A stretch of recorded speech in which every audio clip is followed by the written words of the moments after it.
Bonjour à tous, bienvenue dans cette série de vidéos. Je pense que je vais aborder plusieurs vidéos où je vais montrer ici, voilà, faire les premiers pas de la BI de chez Microsoft. Voilà, avec ici Power BI, et notamment la Power BI Desktop que je vais vous présenter. Donc cela va faire l'objet de plusieurs vidéos pour que vous puissiez justement connaître et pourquoi pas envisager cet outil, voilà, qui va être quand même assez puissant pour notamment ici créer vos tableaux de bord. Alors, qu'est-ce que la BI de chez Microsoft? Donc voilà, c'est une nouvelle application que vous a mis Microsoft en place pour pouvoir ici, voilà. C'est un ensemble de services, la Power BI. Donc ce sont des logiciels, ce sont des applications qui vont pouvoir se connecter à beaucoup de sources.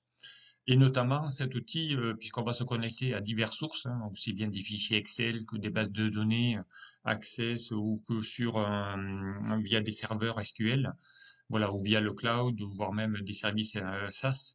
Donc vous allez pouvoir ici bien vous connecter à toute source de données et notamment en même temps pouvoir transformer vos sources, c'est-à-dire que vous allez pouvoir ici récupérer des données, les transformer avant de pouvoir bien les utiliser, notamment pour en faire ici des tableaux de bord.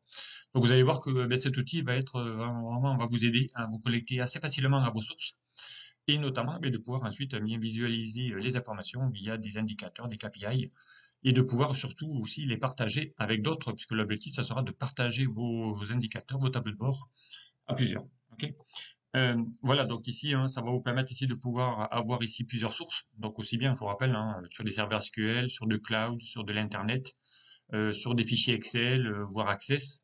Voilà, Power BI ici va vous permettre, grâce à ces outils, à transformer, à récupérer ces données, les transformer et notamment ensuite en élaborer des tableaux de bord. Voilà, donc l'avantage de cet outil par rapport à Excel, eh bien, c'est que vous allez voir, il va être assez simple à utiliser et assez rapide en compréhension. Euh, donc, il va pouvoir ici, à partir d'une feuille, d'une base de données, vous allez voir, ça va être assez simple à utiliser. Et notamment, ça va être une solution, notamment pour les entreprises qui sont dorénavant de plus en plus tournées vers le cloud et vers le Office 365. Vous allez voir que cet outil va vous permettre de pouvoir modéliser assez facilement vos sources et de pouvoir développer notamment des tableaux de bord personnalisés et avec surtout des prises de décision, puisque derrière l'objectif c'est de pouvoir montrer ce qui va pas. Okay.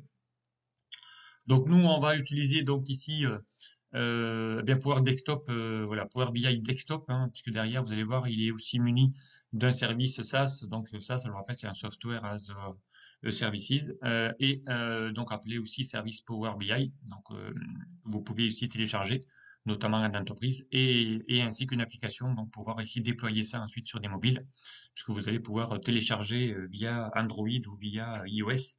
Donc une application Power BI pour pouvoir bien visionner vos tableaux de bord version mobile. Okay.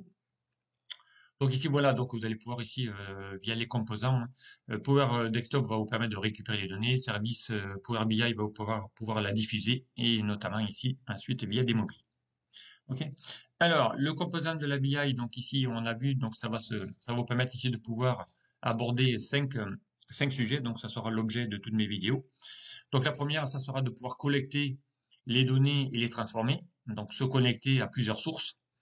Ensuite, bien de pouvoir les modéliser, à savoir créer des indicateurs, d'accord, pour pouvoir ensuite modéliser ici ces sources de données. Ensuite, les restituer ces indicateurs via un tableau de bord ou des rapports, d'accord, et ensuite pouvoir ces rapports et ces tableaux de bord pouvoir les publier et les partager via donc des mobiles ou via le web, notamment en SharePoint.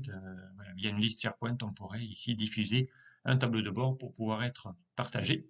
Et avec ici des accès, puisque derrière, grâce au Power Services BI, vous allez pouvoir donner accès ou via un SharePoint, donner accès à certaines autorisations pour pouvoir consulter ou pas en lecture uniquement ou en modification. Okay. Donc ici, alors évidemment, Power BI Desktop, il va falloir le télécharger. Donc ici, je vous ai mis le site de chez Microsoft qui permet de pouvoir le télécharger. Donc une fois que vous l'avez téléchargé, bien là, vous avez une version gratuite, Power BI Desktop, voilà, qui est gratuite. Donc c'est celle que je vais vous montrer. Vous avez une version pro que vous pouvez donc ici utiliser donc à l'entreprise notamment, donc pour 8,40 €, voilà, et ainsi de suite. Ok. Et une fois que vous avez donc eh bien euh, téléchargé Power BI, donc eh bien vous allez avoir ici une icône. Alors l'icône, vous allez le voir, donc ici on va sortir, on va pouvoir ici avoir une icône directement dans Power BI. Ici vous allez l'avoir, donc c'est une application que vous allez ici vous utiliser, d'accord? Donc pour ça, eh bien on y va. Donc on va aller bien une fois que vous l'avez téléchargé, hein, on va cliquer dessus et vous allez voir ici comment ça va fonctionner. Alors on va se connecter. Il va télécharger ici, voilà, le Power BI Desktop. Voilà, c'est une application qui est composée d'onglets, de rubans, vous allez voir, de plusieurs zones. Donc on va essayer de vous le présenter ici via un premier pas. Ok, donc là il va vous demander déjà ici par défaut, il va vous demander de récupérer les sources récentes, hein, voilà, les fichiers sur lesquels vous avez déjà travaillé, notamment. Donc nous on va partir de rien, on va partir ici. Là j'habite. Donc ici vous allez voir, il va y avoir ici plusieurs, voilà ici hein, la page d'accueil. Hein. Il vous accueille dorénavant. Donc ici on a des modes d'affichage. Hein. Ici une fois qu'on aura fait un rapport, vous allez voir, vous avez ici la version mobile pour voir comment se diffuse votre votre rapport via ici euh, un iPhone ou via un portable. Voilà donc pourquoi pas ici cette particularité. Alors, donc on va aller voir ici cette zone. Donc ici, vous allez voir, il va y avoir 4 zones dans Power BI Desktop. Donc ici, vous allez voir une zone 1. Donc la zone 1 ici, c'est, ben, vous allez voir, donc ça va être le ruban avec ici toutes les parties avec les tâches récurrentes et associées au rapport et aux visualisations. Donc ici, vous allez voir les rapports. La zone 2, donc ici, c'est là ici que va s'installer ici le rapport. Donc la zone 2, c'est la partie centrale. Hein. Donc si je vais dans BI ici, voilà, vous allez voir ici le rapport, c'est là où va se construire le rapport directement dans cette page. Voilà. La zone 3 ici, c'est les onglets de page. Voilà, ici, ce sont ici plusieurs pages. Donc ici, c'est la partie basse de ce rapport. Donc ici, vous allez voir ici bien qu'on va pouvoir créer une deuxième page, une troisième page. Voilà, vous pouvez avoir plusieurs rapports dans un simple présentation. Ensuite, donc, vous allez avoir ici le volet de visualisation et ensuite le cinquième champ, ça sera ici le champ. Alors, pour la visualisation, donc ici, vous allez avoir cette partie-là. Ce sont ici tous les indicateurs que nous allons pouvoir ici faire. Donc ici, avec tous les graphiques possibles. Donc ici, vous avez des graphiques barres, vous avez empilés, vous avez des graphiques histogrammes, et ainsi de suite. Vous allez retrouver les principaux graphiques qui se trouvent dans Excel. Vous allez en trouver encore bien d'autres. Voilà, on va trouver les nuages de points, les graphiques de courbes et histogrammes empilés. Voilà, donc vous allez ici trouver les secteurs, hein, les camemberts. Ici, vous allez pouvoir trouver les anneaux.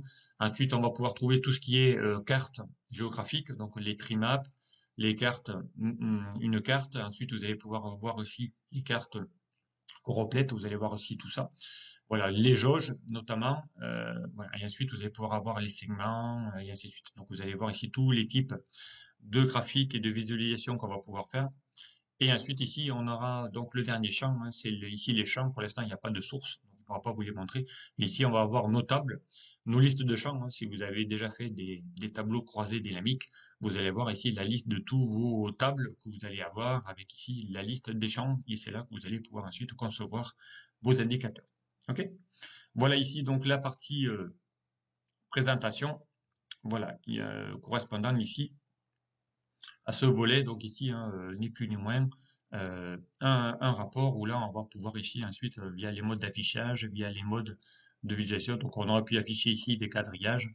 Voilà, ici, ça vous permet de pouvoir placer, comme sur une feuille Excel, vous pouvez verrouiller les objets, synchroniser les segments. On va aller voir ici comment on va pouvoir faire pour aller synchroniser les segments lorsqu'on va les mettre. On aura les propriétés des champs. Et ici, on a tout ce qui est modélisation. Pour l'instant, on ne peut pas l'utiliser. Il y a beaucoup de boutons grisés parce que derrière, eh bien, on va pouvoir paramétrer ici, lorsqu'on va récupérer les données, eh bien, les modéliser en même temps. OK. Et évidemment, ici, vous avez toujours un petit bouton d'aide, quand même assez bien fait, puisque d'ailleurs, vous avez accès à des blogs pour la Power BI. Vous allez pouvoir avoir accès à des supports, à des formations aussi, des vidéos formations aussi, hein, voilà, à des visites guidées. Voilà. Et ici, vous allez avoir des exemples de. Et ici également, vous avez la partie API pour pouvoir développer des connecteurs supplémentaires que vous pouvez télécharger. Voilà, ici vous avez la communauté qui vous permettra ici de pouvoir en apprendre encore beaucoup plus, notamment. Ok. Alors voilà ici eh bien cette petite présentation. Voilà, c'était vraiment la présentation de l'ABI. Donc, eh bien, dans la prochaine vidéo, donc on va voir comment, comment déjà télécharger, se connecter à une source et commencer ici à modéliser. Donc, on va aller voir ici les premiers pas de l'ABI. Voilà. À tout de suite pour la prochaine vidéo.